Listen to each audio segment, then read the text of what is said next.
Hey, what's going on, y'all? About to be excuse me, I take that shit time. Uh, so I'm gonna make a quick little basketball video. So this is a bit of a history or whatever. A little bit of a history video. Um, so as y'all know, before LeBron James went to Miami, you know what I'm saying, he was in Cleveland first time. 2003 when he got drafted, all the way to the summer of 2010, 2011. Um, and his most notable playoff matchups, at least the ones that became prevalent um,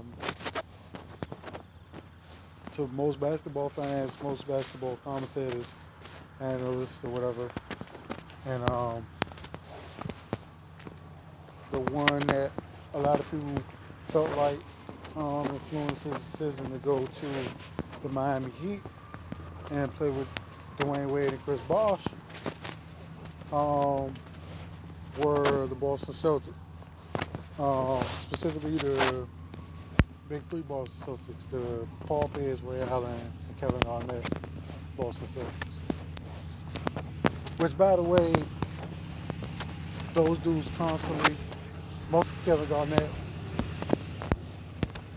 those dudes talk a lot of shit. A lot of shit. For a bunch of guys that only won one fucking title. 2009, I'll give them a mulligan. Like, they weren't winning shit without Kevin Garnett. He was literally their best defender. I know Kendrick Perkins kind of get shit as like a guy who, everywhere he went, he was kind of just like a body, but he was there to rim protect and play defense too.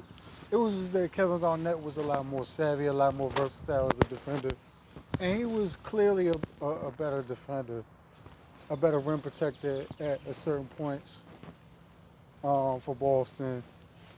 I think he won a Defensive Player of the Year in 2008. He should have got more consideration for MVP that year. I'll give Kevin KG that. I'll give Ticket that.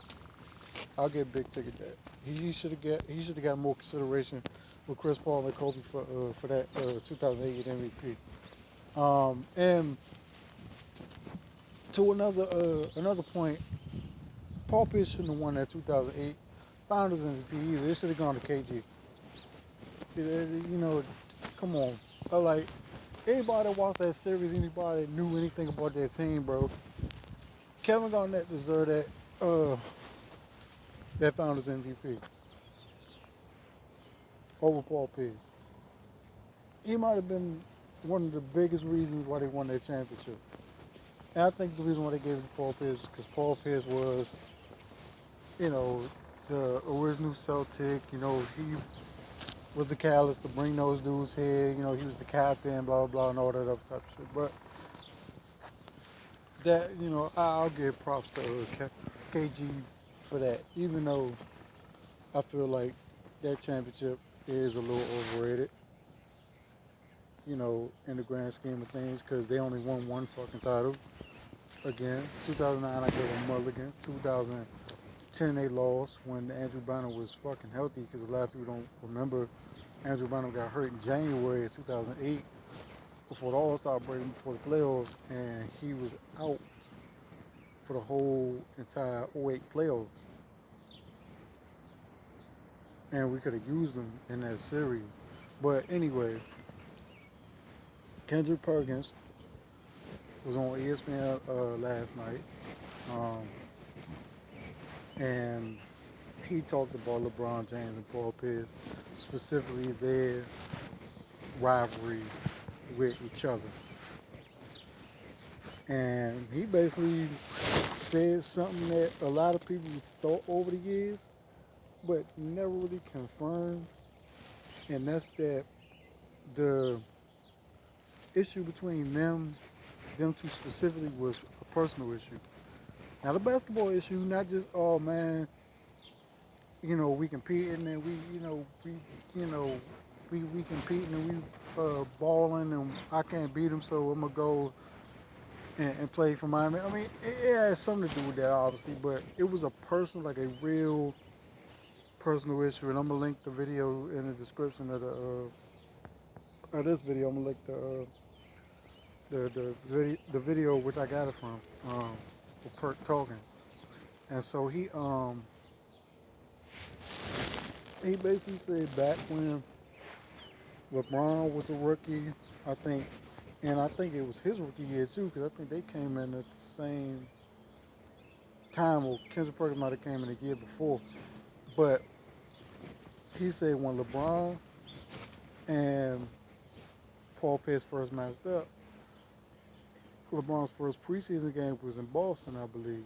He said that, and he basically was like, um, Paul Pierce did something that was real disrespectful, that was real just out of bounds, really out of bounds. He said, you know, the dudes from Cleveland, the dudes from Boston was real like jaw jacking, talking trash, stuff that dudes do when they on the court, from street ball to the NBA to college, whatever. But he said Paul Pierce he said he spit over there on the sideline. And it wasn't like one of them, he was talking and, stuff was flying out of him.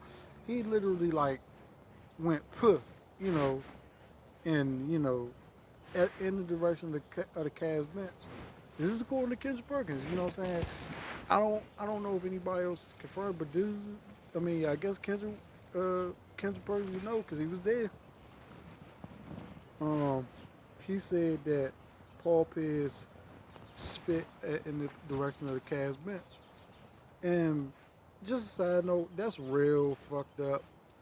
That's really one of those things that just fuck the game for a minute. Like you liable to get your ass beat at that point. Like if it wasn't you know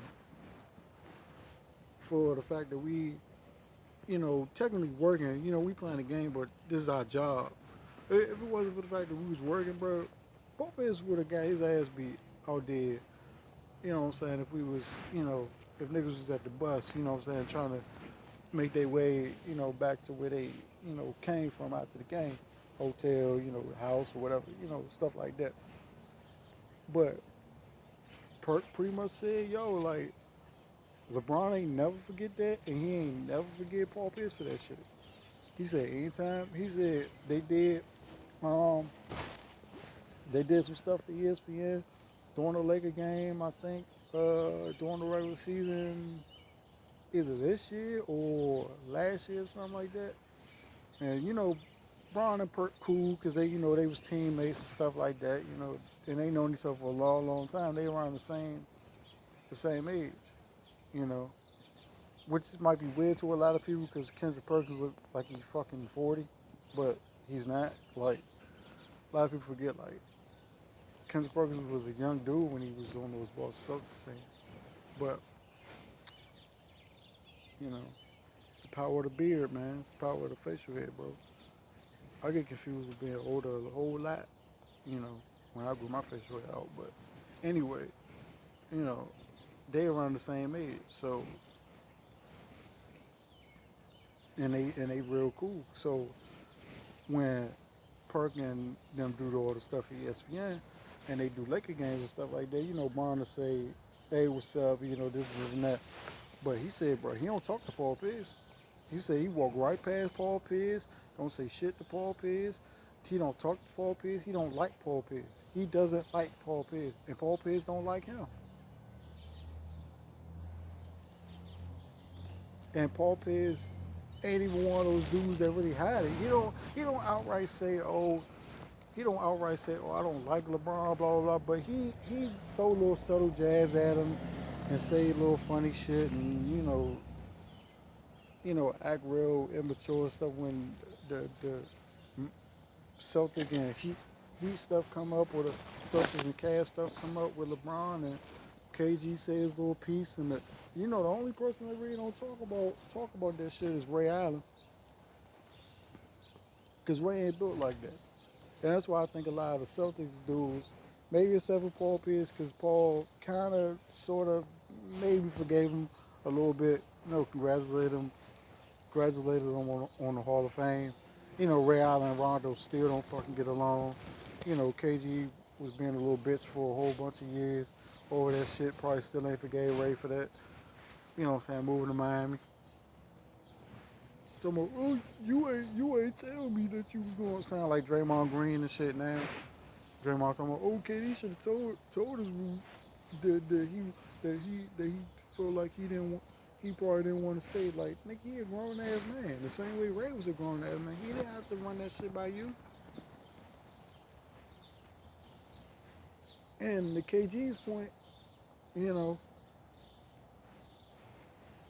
if you knew that Rondo was acting like, you know, a little punk, you know what I'm saying, and disrespecting this man all the time, and and a lot of people don't remember both of those dudes was about to get packaged together in a deal that would have sent them somewhere. I think it was like Phoenix or Minnesota or something. Because Rondo wouldn't get along with nobody. Rondo wouldn't get along with Ray Allen. He pissed off Danny Ainge. He pissed off Doc Rivers. And they didn't get along. Like, they didn't get along. And, you know, a lot of them still cool today, but a lot of them not really cool with Ray Allen. And none of those dudes really, I guess, cool with LeBron, especially not Paul Pierce, especially not, you know, um, KG. Ray probably cool with him because he was his teammate in Miami. Rondo probably a little cooler with him now because he teammates with him on the Lakers. But him and Paul Pierce don't talk, bro. They don't get along, and I think that's the reason why. And now I see why, like, Paul Pierce say the stuff that he say, because it's a personal issue with them. It ain't just it ain't just basketball. But let me know what you think. I got a little off topic, but it all came for a circle.